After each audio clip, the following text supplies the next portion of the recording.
Hey, and welcome to our July release webinar. My name is Tilfryer, and I'm going to show you what new features we have added to Corona in our last release. The release was deployed last Saturday, which means all new features I'm showing today are available already. If you have questions or feedback during the webinar, please use the comment section next to the video. Okay, let's get started. The first new feature I would like to present today is stock returns.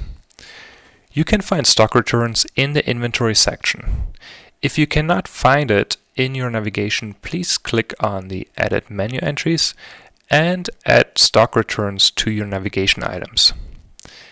If the item is grayed out, your master account user will have to grant permission for it. Stock returns are intended to track inventory that you purchased and can no longer sell. Common uses are expired goods or damaged goods. Please do not confuse stock returns with customer item returns. Regular item returns only put items back in your on-hand inventory. Stock returns, on the other hand, will take inventory out of your on-hand inventory. In order to create a stock return, click on New, then enter a description for the return and select the store or warehouse. After hitting Save, you can start adding items to the stock return and set quantities for each item. Once you are done compiling your return, you can select Book, which will execute the return and take out the inventory. This new feature also comes with reporting. You can find the report under Evaluations. It is called Stock Return Rates. This will provide the rate of returns compared to your sales. Obviously, you would want to keep your return rate low compared to your sales rate. This statistic will help you identify the items with high return rates so you can take action. Another new statistic we have added is product performance. Here you can analyze the performance of a particular product. This is particularly interesting if you start experimenting with price or discount adjustments. The yellow portion reflects your expenses, the green outlines your profit margin, and the red part represents discounts.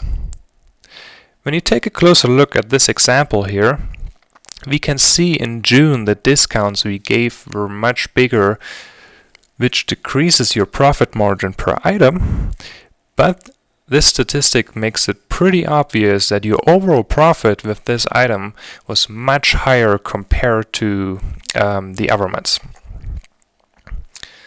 Another improvement in the evaluation section affects the organizational report. You may already have noticed that the report is a little slimmer.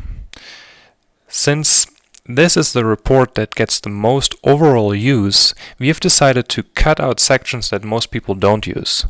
This makes the report easier and much faster. In addition, we have adjusted the average receipt amount figure. This figure used to be based on just receipt totals, including account transactions, such as gift card sales or cash deposits. Now this figure only includes actual item sales, providing a more accurate average sales figure. The same was done for the POS report, cashier report, and tax report. Another useful new feature are template collections for stock order templates. You can find this new feature under Inventory. It is called Template Collections. This will allow you to create order templates that include multiple stores instead of only one template per store. Simply click on New to create a new template. Then you can add products, which will add rows to the template, and warehouses, which will add columns. Then you can set individual order quantities for each store. Okay, these are the highlights for the last release. If you would like to review full release notes, check out the link in the description below the video. And if you have questions, please still feel free to submit your question. I'll stay online a bit longer here in order to answer any questions you may have.